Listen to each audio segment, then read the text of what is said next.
So for the Mujtahid, I like fishing and I like agriculture. So if you see me drawing tree diagrams or fishing, you know why.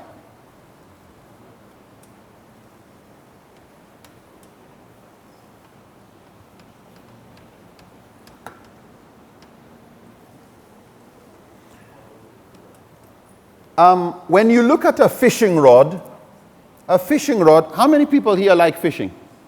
Me alone? Oh, my Sheikh there likes. Oh, good. We have a lot of good people here. Poor fish. You have a fisherman, and he needs certain things. Usually, you'll forgive my drawing.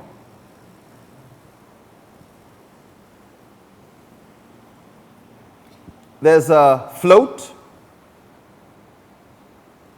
and there's a hook. There are people who specialize in making hooks. Do people who know how to make hooks necessarily know how to catch fish? No. Do people who know or manufacture the line necessarily know how to catch fish? No. They're usually chemists, polymer chemists. The person who knows how to make a fishing rod may not be a good fisherman. Somebody can give you worms or bait, but he doesn't know how to catch fish. The job of the Mujtahid, we're looking at the Mujtahid's fishing rod. The job of the Mujtahid is to decide, depending on what is the kind of fish he wants to catch in a particular water, he decides which line he will use, which hook to use for this line, which bait to use. And so usually, even though the scholars of tafsir and hadith, of aqidah, of all the various specializations are helpful,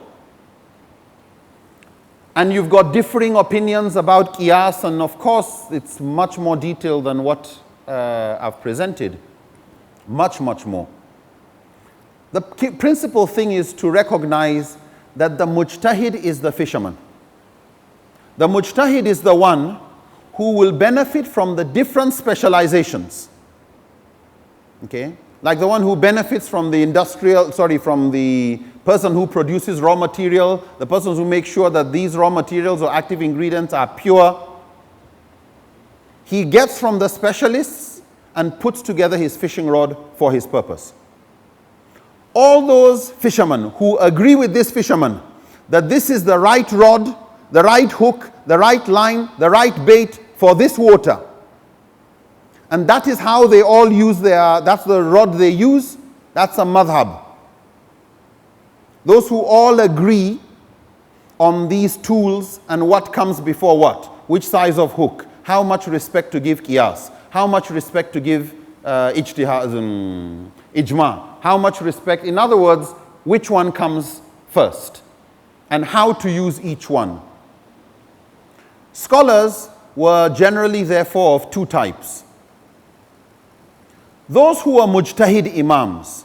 A mujtahid means you are qualified enough to come up with your equation. You're qualified enough to set up your fishing rod. So you are either that, or if you are not qualified to be a mujtahid imam, then you are a muqallid. You follow, whether you are a scholar of tafsir, of fiqh, of hadith, whichever one you are, you follow a mujtahid's formula. And so all the scholars of this ummah belong to one school of thought or the other. They could take from this opinion, they could take from that opinion, which they believed was stronger, but they all had an equation they followed. So you either know how to come up with your own equation, which hierarchy of tools, or you followed a scholar who had that qualification. And so within the ummah, we have had many scholars throughout our history. Some say we've had up to 80, some 140, Mujtahid Imams in the history of this Ummah.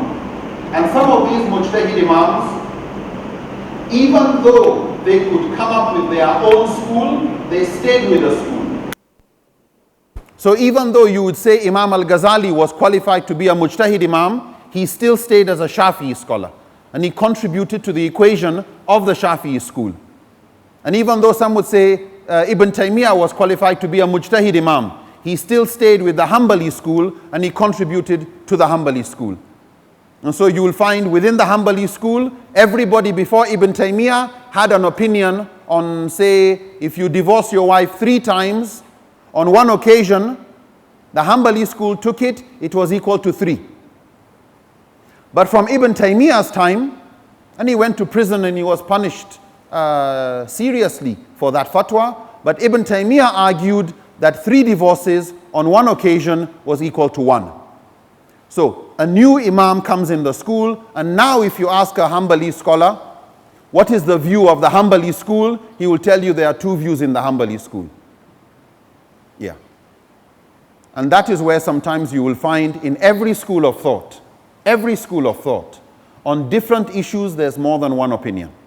Yeah, the Hanbali has a lot of that. But in the Maliki school on this issue, there are 2 views. Can you eat a dog? Can you eat a dog? The Malikis have 2 opinions. Some say yes, but it's makruh. Some say it's haram. Yeah. Can you do this? In the Shafi'i school, some say yes, some say no. In the Hanafi schools, can you do this? Some say yes, some say no.